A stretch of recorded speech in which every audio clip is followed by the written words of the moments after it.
तो पिछली बार हम लोगों ने थर्ड चैप्टर का पार्ट 1 पढ़ा था। सेकंड पार्ट पढ़ते आप अपने टेक्स्ट बुक में पेज नंबर 26 पर देखिए, वहां से पार्ट 2 आएगा। ठीक है, यहाँ पे देखिए, मैंने पुस्तकों में पढ़ा था कि खुली हवा में घूमना स्वास्थ्य के लिए लाभकारी होता है। यानी कि गांधी जी क्या कह रहे हैं कि उन्होंने पुस्तक यानी कि बुक्स में पढ़ा था कि खुली हवा यानी कि जब सुबह मॉर्निंग वॉक करने जाते, घूमना यानी कि वॉकिंग करना स्वास्थ्य लिए, तो यानी कि हेल्थ के लिए हमारे लाभकारी यानी कि बहुत ही फायदा होता है सुबह मॉर्निंग में वॉक करना। यह बात मुझे अच्छी लगी और तभी से मैंने सैर करने की आदत डाल ली। यानी कि ये बात उनको बहुत ही अच्छी लगी, तभी से उन्होंने ये अपना रूटीन बना लिया, सैर करना यानी कि घूमने जाते थे सुबह सुबह। इससे मेरा शरीर तगड़ा हो गया, यानी व्यायाम के बदले मैंने टहलने का सिलसिला रखा। यानी कि वो क्या कह रहे हैं कि उनको व्यायाम यानी एक्सरसाइज करने में उनको इंटरेस्ट नहीं था, तो वो क्या कर रहे थे, टहलना यानी कि रोज वॉकिंग करने का सिलसिला यानी कि नियमित रूप से रोज करने लगे। इसलिए शरीर को व्यायाम न देने की गलती के लिए तो शायद मुझे सजा नहीं भोगनी पड़ी। यानी कि वो अपने शरीर को कभी व्यायाम न करने दिए, इसलिए उनको लगता है कि मैंने गलती कर दी कि बचपन से मैंने एक्सरसाइज नहीं की, इसलिए मुझे आज सजा भोगनी पड़ रही है। पर एक गलती की सजा मैं आज तक भोग रहा हूँ। यानी कि वो कह रहे हैं कि एक गलती की सजा आज तक मैं भोग रहा हूँ। मैं यही जानता था कि पढ़ाई में सुंदर लेखन जरूरी नहीं है। यानी कि वो कह रहे हैं कि मैं इतना ही जानता था कि हमें पढ़ाई अच्छे से आनी चाहिए, पर राइटिंग कैसे भी सुंदर लेखन यानी कि गुड राइटिंग नहीं होगी तो चलेगा। विलायत जाने तक यह विचार बना रहा। यानी कि विलायत यानी कि विदेश, देश के बाहर, यानी कि गांधी जी दक्षिण अफ्रीका पढ़ने गए थे ना, तो वहां जाने तक इनके मन में यही विचार था कि गुड राइटिंग कोई मायने नहीं रखती है। बाद में और खास करके दक्षिण अफ्रीका में जब मैंने वकीलों और अन्य पढ़े लिखे नवयुवकों के मोती के दानों जैसे अक्षर देखे तो मैं शर्माया और पछताया। यानी कि जब वो दक्षिण अफ्रीका में पढ़ने गए, वहाँ पे वकीलों, पढ़े लिखे जितने भी नवयुवक यानी यंग जितने भी थे पढ़े लिखे, उनके मोतियों के दाने जैसे अक्षर यानी कि राइटिंग थी, तो वो देख के गांधी जी को शर्म आती है और उनको पछतावा होता है। मैंने अनुभव किया कि खराब अक्षर अधूरी शिक्षा की निशानी मानी जानी चाहिए। यानी कि उनको ऐसा फील हुआ कि खराब राइटिंग यानी कि जो अच्छी राइटिंग नहीं होती वो क्या है, अधूरी शिक्षा, यानी कि हमें पूरा पढ़ाई नहीं किया है ऐसी निशानी मानी जानी चाहिए। बाद में मैंने अक्षर सुधारने का प्रयत्न किया, पर पक्का घड़ा कहीं चाक पर चढ़ता है। यानी कि वो कह रहे हैं कि मैंने वहां जाने के बाद अपनी राइटिंग सुधारने की बहुत कोशिश की, पर पक्का घड़ा यानी कि जब हम लोग माटी का घड़ा यानी मटका बनाते हैं तो उसमें जब मिट्टी गिल्ली होती है तभी उसमें हम लोग चेंजेस कर सकते हैं ना, वो पकने के बाद हम उसमें कोई भी चेंजेस नहीं कर सकते। यानी वो बोल रहे हैं कि अब तो मैं बड़ी उम्र का हो गया था तो मेरे से वो राइटिंग सुधारने का प्रयत्न नहीं हो पा रहा था। सभी मेरे उदाहरण से सबक ले और समझे कि अच्छे अक्षर विद्या का आवश्यक अंग है। यानी कि वो कह रहे उदाहरण यानी कि मेरे से एग्जाम्पल लेके देखो मेरी राइटिंग कैसे खराब थी तो मुझे पछताना पड़ा, इसलिए इससे सबक लो कि अच्छे अक्षर विद्या का आवश्यक अंग है। आवश्यक यानी कि बहुत ज़रूरी अंग है।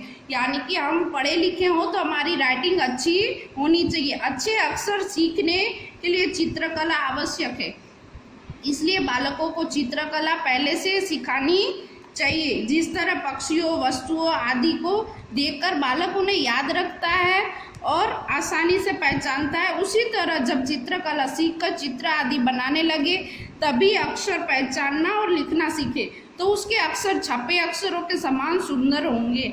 यानी कि गांधी जी क्या कह रहे हैं कि हमें सुंदर राइटिंग सीखने के लिए पहले चित्रकला यानी कि ड्राइंग सीखनी चाहिए। उसमें जब हम लोग अच्छी ड्राइंग कर पाएंगे तो ही हम लोग अच्छी से राइटिंग कर पाएंगे, क्योंकि जब ड्राइंग करते हैं ना तो उसमें हमें जो चित्र होते हैं वो बहुत अच्छी तरह से जल्दी याद हो जाते हैं, तो उससे हम लोग जल्दी सुंदर राइटिंग कर पाएंगे।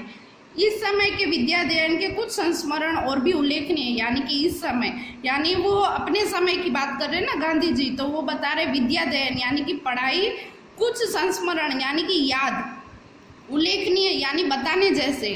छठी कक्षा में मेरे संस्कृत शिक्षक कृष्ण शंकर मास्टर बहुत कड़े मिजाज के थे। यानी कि वो कह रहे हैं कि वो जब छठी कक्षा में पढ़ते थे 6th स्टैंडर्ड में, तब उनके संस्कृत सब्जेक्ट के जो टीचर थे कृष्ण शंकर मास्टर वो कड़े मिजाज के यानी कि बहुत ही गुस्से वाले थे।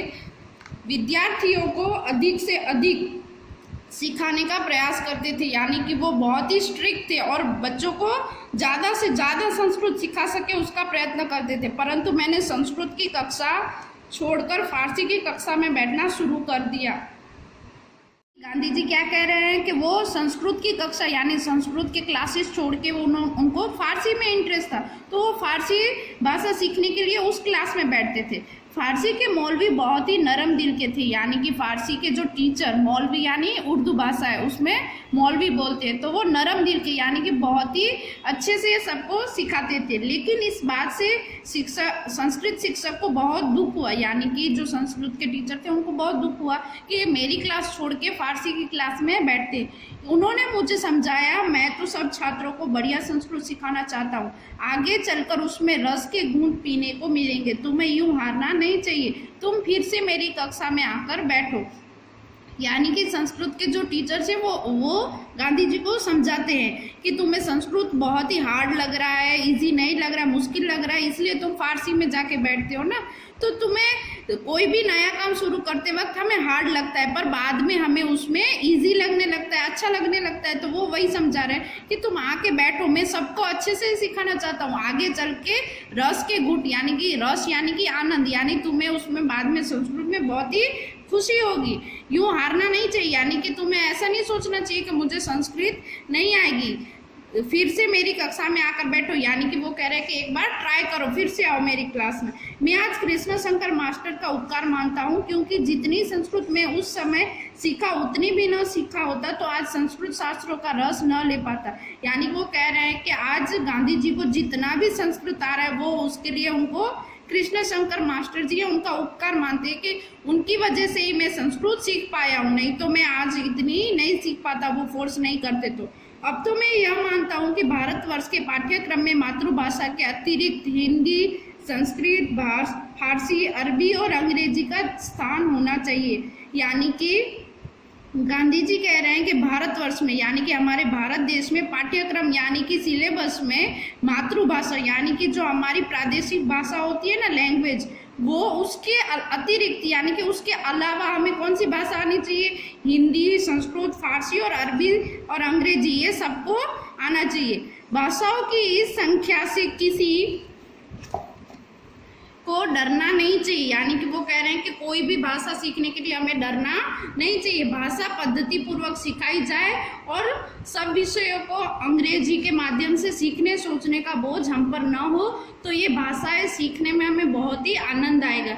यानी कि वो कह रहे हैं कि अभी क्या चल रहा है कि इंग्लिश मीडियम में पढ़ाने से अच्छा है, ये सबकी सोच है। तो वो कह रहे हैं कोई भी भाषा सीखने के लिए उसका तरीका होता है, इजी तरीके से सीखेंगे तो अच्छा है, पर उसमें हम लोग ऐसा बोलेंगे कि इंग्लिश मीडियम में ही पढ़े तो हम ये बोझ है हमारे सिर पे, तो हम लोग इजी से नहीं सीख पाएंगे। जो व्यक्ति एक भाषा को शास्त्रीय पद्धति से सीख लेता है उसके लिए दूसरी भाषा का ज्ञान सुलभ हो जाता है। यानी कि वो कह रहे हैं कि कोई एक भाषा हम लोग इजी तरीके से शास्त्रीय यानी कि क्लासिकल तरीके से सीख लेते तो उसके लिए दूसरी भाषा सीखना सुलभ यानी कि इजी होता है, वो दूसरी भाषा भी इजी तरीके से सीख जाता है। या इतना ही चैप्टर दिया हो ये गांधी जी ने खुद से ये चैप्टर पूरा लिखा है, उन्होंने अपनी जीवन की घटना यहाँ पे इतनी बताई है।